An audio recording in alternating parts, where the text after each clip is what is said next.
On this season of Destination Earth, myself and Akane head to Arizona as we explore America's Southwest for the first time. Our curiosity led us to explore the state in some unique and amazing ways. Join us as we tour the state capital of Phoenix, the wonderful wilderness of Prescott National Forest, and checking off a bucket list adventure by camping at the base of the Grand Canyon.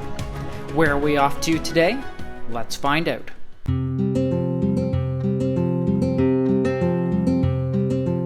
On the outskirts of Phoenix, Arizona, lies the Pueblo Grande Museum.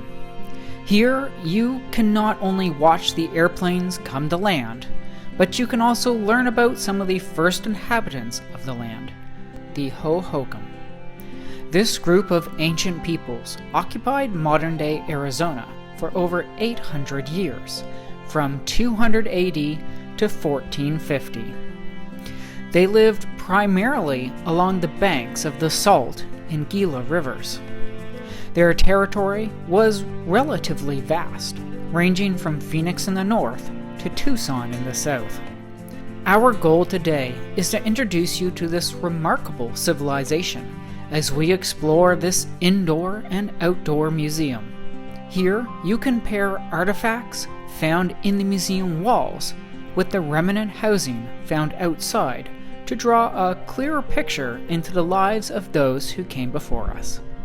So it's day number 3 here in Arizona for us, and today we find ourselves at the Pueblo Grande Museum Archaeological Park. So what exactly that means, we're not quite sure yet. So obviously the Pueblo Indians were some of the original inhabitants of the land. So I'm hoping that we're going to be able to learn a lot about their civilization. I'm hoping that by the term archaeology, it means that there are some remnants of buildings or even fully intact buildings somewhere here on site. But of course, one of our favorite things to do is when we come to a new area is to learn about what it was like in the past. And we feel it's really important to get a sense of where it is today.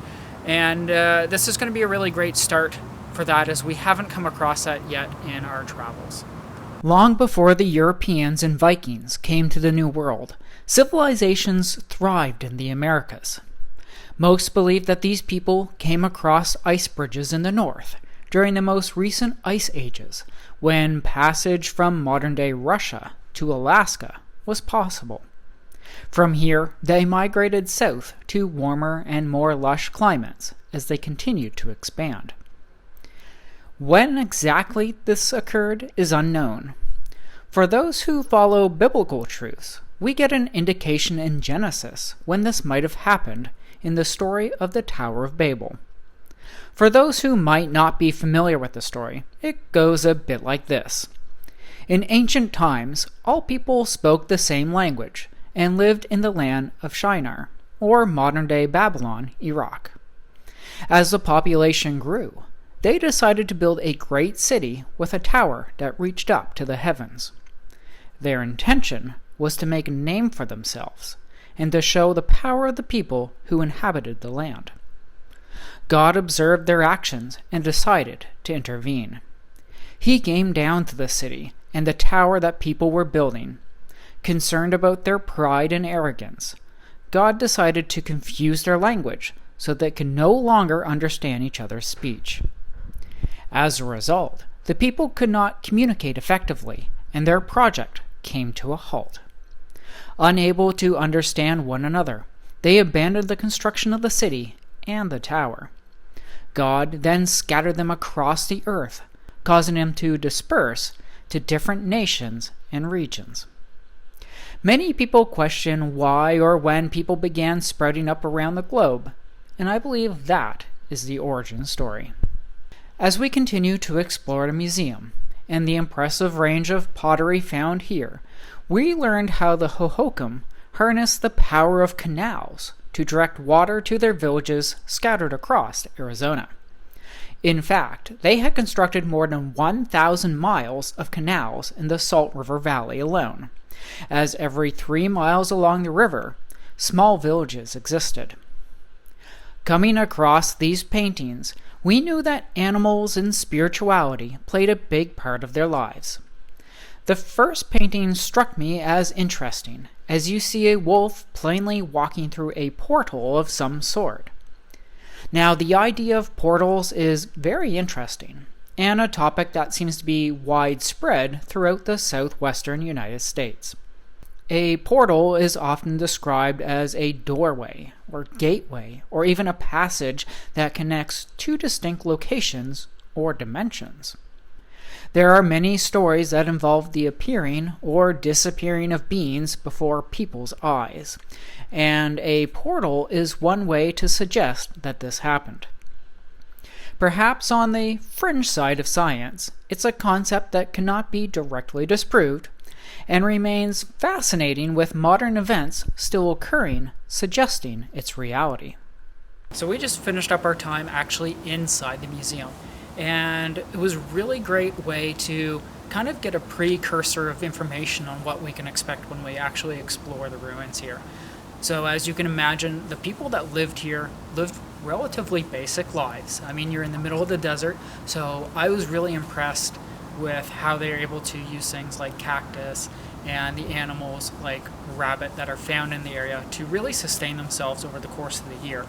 Now, what I wasn't expecting is their ability to use the canal systems and their ingenuity in order to create these canal systems that allowed them to take something that's so barren and turn it into something fertile so they can grow crop of a really big multitude actually for what you were able to grow here. So that was really quite interesting. And of course, they looked into things like the stars, and they gained a lot of information about looking into the sky. And I find that something that's consistent across all these different cultures across the globe is if you're looking for information, you look up and you use that information to look at the seasons and the changes. And I'm looking forward to exploring that more as we go through. So now we're outside.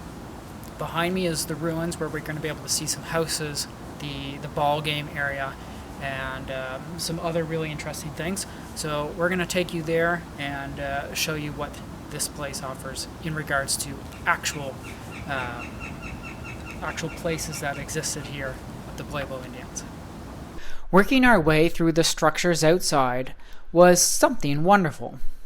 Being able to pair the history inside with the actual history outside was a fulfilling experience. As we walked, we learned more about the Hohokam through a series of information panels. Here we learned that the diverse Sonoran Desert, found here in Arizona, allowed these people to live a decent life. In fact, they cultivated more plant species than any other prehistoric culture north of Mexico. So, some would even say that they thrived. They were able to find wood to build homes, fiber for weaving, construction materials, and resources for tool and craft production. They are able to gather fruits and seeds from edible cactus and desert shrubs, as well as various roots, bulbs, and herbs. They hunted small game animals such as rabbits, birds, and rodents, and larger game like deer and antelope were also present at the time. Here in the village of Pueblo Grande, some of the largest buildings in the area existed. Here you could find one of the largest platform mounds, a place where ceremonies were held, residential rooms could be found, and storage for food for the feasts and celebrations were kept. So we've completed up the mound section of this exterior part, and that's where we've seen all these old remnants of housings and courtyards, and it's just incredible to see that some of the stuff has still existed over the course of hundreds and thousands of years, that a little bit of mud and a little bit of soil and rocks mixed in can really last for that long when you do it right. So next we're going to be going over to a different section. This is where we're going to hopefully see where the ballcourt is, as well as some homes that have been recreated, so we can visualize a little bit more of what the area here would have been like back in the day. The ballcourt found at the back reminded me of those seen in Mexico. Unlike in Mexico, however, ballcourts were likely just for fun. No human sacrifice involved. The exact nature of the games played here were unknown, but they were likely played using rubber or stone balls. Archaeologists have proposed that goals were created at either end of the court, like a modern-day soccer match, and stone cobbles mark the playing zones, kind of like what we do today with painted lines.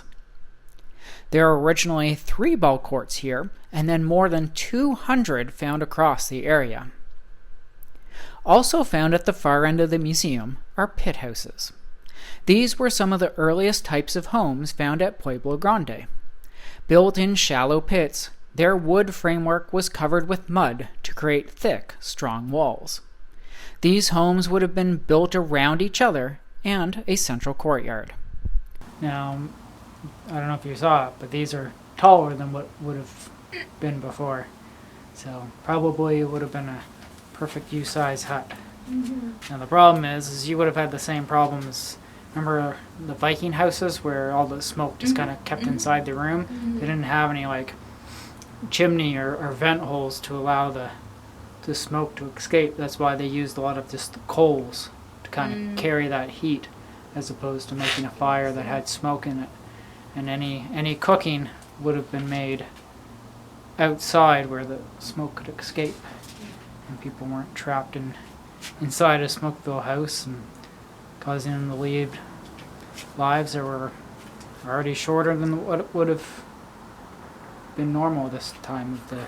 This final structure of our tour shows how food was cooked in these oven roasting pits. To use these, a fire was built at the bottom of the pit. Stones were then placed on the smoldering fire. Food like agave hearts were then placed on top of this rock layer and then covered with grass and dirt. After this, a second fire was built on top, cooking the agave from both sides. As you can tell, we learned a lot from this museum. We found the mix of inside and outside exhibits made the whole experience interesting and enjoyable. We love being able to incorporate active history wherever we travel. To be able to connect with this ancient civilization in this manner made us only feel closer with the land and the area. If you find yourselves with a few hours to spare in the Phoenix area, why not consider stopping over to the museum and checking out these ruins for yourself? Chances are you'll learn something new as you'll explore a culture, most likely very different from your own. Don't forget to join us for our next adventure, and until then, God bless.